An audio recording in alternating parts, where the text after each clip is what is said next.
Olá, meu nome é Gustavo e este vídeo é especialmente importante para quem tem interesse em dividendos. Hoje vou falar das vantagens e desvantagens sobre ter um portfólio de dividendos e, dependendo do vosso feedback, poderei criar uma série e começar a compor um portfólio público unicamente de dividendos aqui na Trading212, de forma a que os mesmos paguem despesas comuns como a eletricidade, água, telecomunicações, etc. Mas antes de mais, o que são dividendos? Então, se comprares uma ação, tens direito a uma parte do capital de uma empresa, do qual permite obter direitos económicos. Se a mesma distribuir dividendos, porque nem todas distribuem, então tens direito a uma parte do lucro que é distribuído pelos acionistas, proporcional à quantidade de ações que tens, sendo esta uma forma de retribuir pelo capital investido.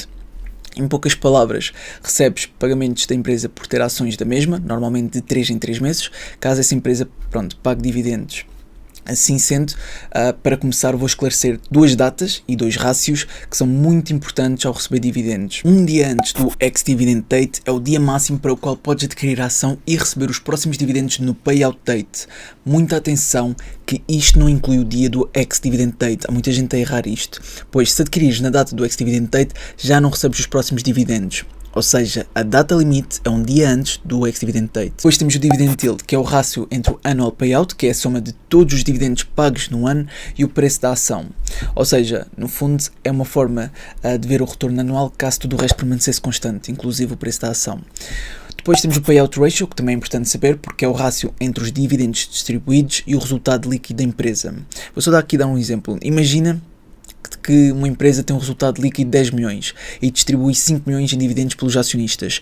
Isto significa um payout ratio de 50%, ou seja, no fundo, mostra o esforço que a empresa tem para pagar aos acionistas. E agora, imagina que era, por exemplo, superior a 100%. Isto significa que o lucro líquido da empresa não é o suficiente para pagar aos acionistas e provavelmente irão tirar da liquidez da empresa, que é obviamente um sinal negativo. Por fim, algo importante em ter em conta é o dividend frequency, pois se for quarterly, que é o pagamento trimestral, então queremos saber o payout date, porque assim vamos conciliar com o payout date de diferentes empresas, de forma a receber os dividendos todos os meses, e desta maneira pagar as contas todos os meses a partir desses dividendos mensais. E pronto, é isto. Agora, outros pontos importantes em ter em consideração na escolha das empresas, agora ao fim e ao cabo temos avaliações, será a análise técnica, o cálculo do valor intrínseco e também contextualizar na situação macroeconómica, que é muito importante. Mas a escolha das empresas irá ser feita mensalmente na nova série, caso seja do vosso agrado, por isso escreve nos comentários se for. Agora, sobre as desvantagens de ter ações que distribuem dividendos.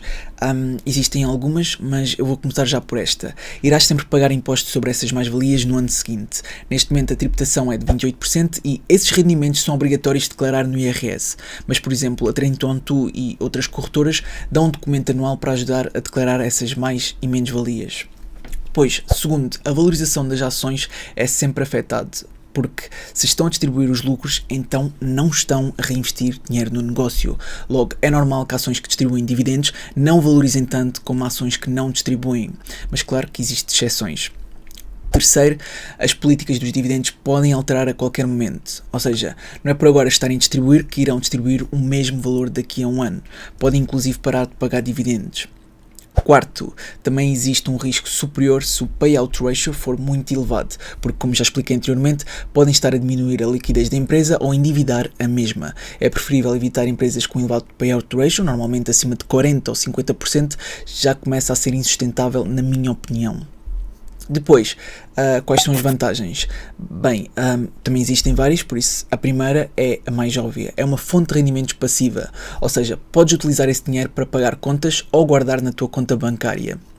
A segunda, diria que é o custo de oportunidade, ou seja, podes pegar nesse dinheiro dos dividendos e reinvestir em algo que, segundo a tua análise, pode ser uma boa oportunidade, por exemplo, uma ação subvalorizada. Terceiro, para além de estares a ganhar dinheiro com os dividendos, também podes ganhar com a própria valorização da ação, se a mesma, valorizar, claro.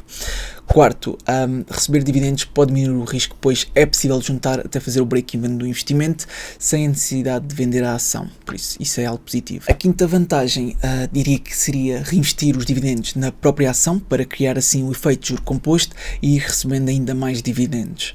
Depois, a sexta pode ser visto como um hedge contra a inflação e penso que estas sejam praticamente todas as vantagens. Agora, nas escolhas das empresas vou explicar porque devemos pensar duas vezes antes de investir investir em empresas portuguesas. Segundo esta publicação, 90% das empresas cotadas no PSI 20 sediaram na Holanda, de forma a não pagar parte dos impostos em Portugal, pois a Holanda tem um sistema fiscal mais favorável para empresas. Atenção que estes valores dizem respeito aos dividendos pagos aos acionistas e não aos impostos pagos na Holanda. No entanto, deves colocar na balança se eticamente o possível retorno compensa e depois também avaliar quem detém a maior parte das ações da respectiva empresa, pois especialmente empresas portuguesas, havendo algumas exceções, são muito centralizadas e facilmente manipuláveis. Assim sendo, para procurar empresas que pagam dividendos, vou começar por utilizar a ferramenta da Trading212, ao clicar no botão da lupa, clicar em Stocks e depois a opção Dividend. Mas é claro que vou filtrar esta lista. Aqui conseguimos ver a lista de empresas que pagam dividendos e, para além disto, se clicarmos no nome e depois All Ratios, conseguimos ver muitas das informações. Inclusive o Payout Ratio, se formos ao Financial Strength, temos aqui o TTM, que significa com base nos dados dos últimos 12 meses consecutivos, e é este que eu terei em consideração, pelo menos entre estes dois. Agora, caso não tenhas conta na Trading212, podes criar normalmente e validar os dados. E depois fores à secção Promo Code e escreveres sem stock, irás ganhar uma ação gratuita até 100 euros. Mas primeiro tens que depositar 10 euros e validar a identidade. A ação pode ser logo vendida, mas não podes levantar o dinheiro até passar 30 dias. Estas são as regras da campanha. Por fim, na minha escolha das opções que considerem terem melhores dividendos para o respectivo risco, eu também posso escolher ETFs e não apenas ações. Ou seja, antes de escolher ETFs acumulativos, escolho distributivos. Agora, sobre as ações ou ETFs que irei adquirir, isso irá estar na nova série, mas apenas caso tu digas nos comentários ou por mensagem privada que realmente é algo que te interessa, porque pronto, se não for de interesse geral, não vale a pena. E posso já dar um pequeno spoiler que algumas das minhas escolhas poderão estar na lista dos Dividend King, que são empresas que têm aumentado os pagamentos dos dividendos ao longo dos últimos 50 anos consecutivos ou mais. Se isto é algo que te interessa, então escreve nos comentários e subscreve para não perderes novos vídeos. Se ainda não tens conta na Trading212, então aproveita a ação gratuita até 100 euros, são apenas, 3 simples passos, e se achaste este vídeo interessante, então coloca um gosto para apoiar e até uma próxima.